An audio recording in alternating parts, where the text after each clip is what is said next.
Há quase um ano, a Superintendência da Zona Franca de Manaus passava por uma troca de administração. Gustavo Igrejas assumiu interinamente, enquanto era definido o novo nome para a chefia. O Ministério do Desenvolvimento, Indústria e Comércio Exterior diz que assim que definir o nome vai informar, mas ainda não falou de prazos. Enquanto isso, a indefinição segue trazendo uma série de consequências.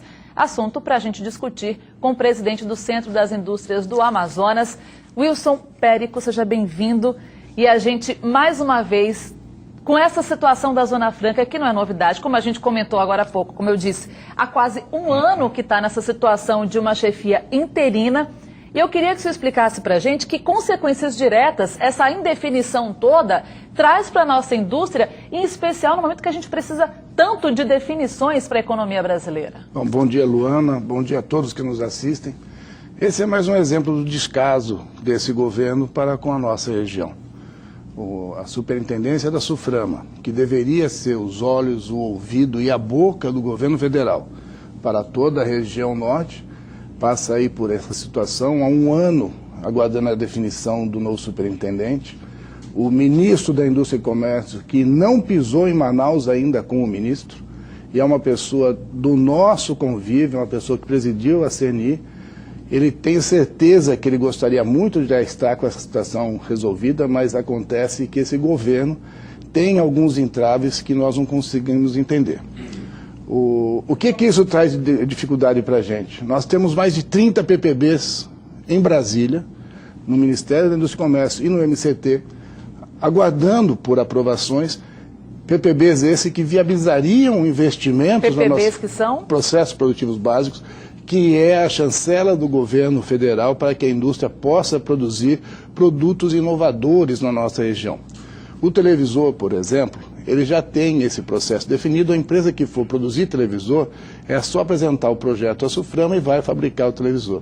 Quando você traz um produto que não é fabricado aqui ou que não é fabricado nem no país, como dois exemplos que eu tenho, o óculos de sol e a luminária de lâmpada LED, você tem que apresentar uma proposta de PPB ao Ministério, ele analisa, aprova ou faz, ou deveria fazer as correções necessárias para que a empresa pudesse produzir esse produto com os incentivos que o decreto oferece ao nosso modelo. Ao não publicar o PPB, ao não aprovar o PPB, a empresa não pode investir ou não pode produzir oferindo os incentivos fiscais. E com isso você retrai investimentos na nossa região. A falta de um superintendente tira a força da nossa região de discutir esses assuntos que são nosso direito, não é interesse. É direito da nossa região produzirmos aqui todos os produtos, à exceção daqueles que estão contemplados no Decreto 288, que não podem ser produzidos aqui com incentivos fiscais. Todos os demais podem ser produzidos. E para isso é que tem a autarquia SUFRAMA aqui, para que o investidor possa apresentar o seu pleito a essa autarquia, e essa autarquia defender junto aos ministérios o direito desse investidor de colocar o investimento aqui dentro de uma forma que o país não saia prejudicado, que não tire, que não prejudique uma outra região, um outro segmento que já existe em outra região. E isso é papel da SUFRAMA junto ao MDIC e junto ao MCT.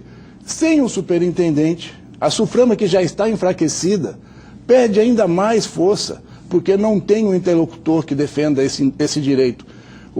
A SUFRAMA, que já tem os seus cofres esvaziados, porque o recolhimento da taxa de serviço administrativo já está sendo levado pelo governo federal para compor o superávit primário, tem também a sua atividade, a sua representatividade reduzida pela falta de um superintendente e pelo descaso que esse governo tem com a nossa região. Quer dizer, de repente poderia ser uma alternativa para voltar a movimentar mais rapidamente a economia local travada. Luana, eu falo o seguinte, nós temos dois grandes desafios. A prorrogação da Zona Franca nos dá fôlego para buscarmos esses desafios. Quais são? O primeiro, preservar o que nós temos do polo industrial que é hoje. E para você fazer isso, você precisa atrair novos investimentos. Você não pode contar com um polo industrial sustentando o nosso estado, essa região, com o que nós temos aí. Nós temos que atrair novos investimentos, produtos inovadores para essa atividade que tem aí. E não menos importante que isso, nós temos que buscar desenvolvimento fora dos muros de Manaus.